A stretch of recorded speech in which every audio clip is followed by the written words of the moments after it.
श्री स्वामी समर्थ. आलास तू?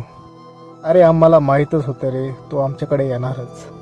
आता आलाच आहेस तर शेवटपर्यंत नक्की थांब.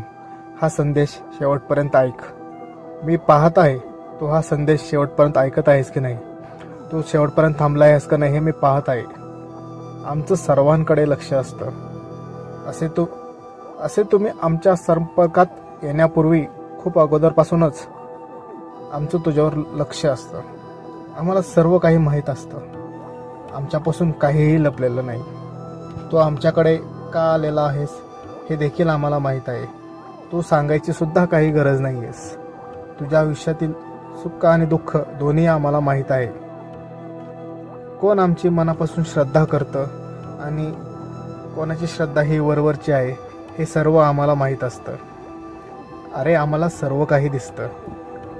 लक्षात ठेव, आमच्यापासून काहीही लपलेलं नाही आहे.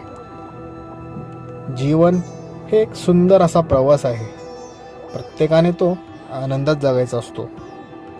जसं प्रवासात थोडं थोडं थांबत पुढे जायचे असते, तसेच आयुष्यात सुद्धा पुढे जायचे असते. माणसाच्या विनाशाचे प्रमुख कारण हे क्रोध आहे आणि अहंकार आहे. ज्या माणसाच्या अंगी क्रोध आणि अहंकार आहे तो मनुष्य स्वतःचे नुकसान करत असतो. तो माणूस स्वतःचे जीवन खराब करायला स्वतः जबाबदार असतो. तो स्वतःच ते कारणीभूत असतो. त्यामुळे लक्षात ठेव, क्रोधावरती नियंत्रण करायला हवे. क्रोधामुळे माणसाचे चांगले होणारे कामसुद्धा होत नाही. क्रोध हा मनुष्याचा सर्वात मोठा शत्रू आहे. क्रोध करून कोणतीही गोष्ट प्राप्त होत नाही. या उलट क्रोधामुळे आपण आपली मौल्यवान गोष्ट गमावू शकतो. लक्षात ठेव. त्यामुळे प्रत्येकाने क्रोधावरती नियंत्रण ठेवायला शिकले पाहिजे. आम्हाला माहीत आहे तुला सुद्धा क्रोध येतो. तू सुद्धा क्रोधित होतोस. पण तुला सुद्धा तुझ्या क्रोधावरती नियंत्रण ठेवायला यायला पाहिजे. आणि आम्हाला माहीत आहे तू तुझ्या क्रोधावर नियंत्रण ठेवशील.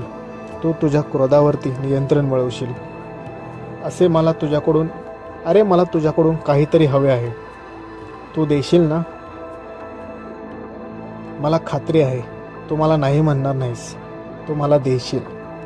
अरे घाबरू नकोस रे. आम्ही तुझ्याकडून खूप अशी मौल्यवान अशी काही गोष्ट मागत नाही आहे.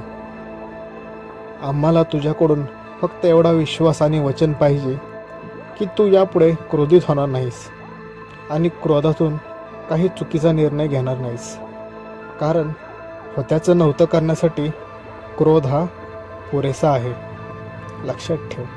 त्यामुळे आम्हाला तू वचन दे की तू कधीही क्रोधित होणार नाहीस. आणि आम्हाला माहीत आहे तू आम्हाला दिलेले वचन कधीही मोडणार नाहीस. तू आम्हाला दिलेले वचन पूर्ण करशील.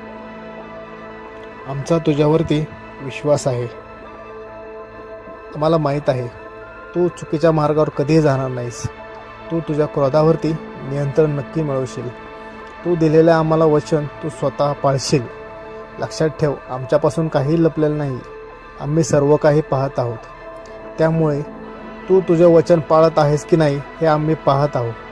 आम्ही पाहत आहोत की तू तुझ्या वचनावरती ठाम आहेस का नाही.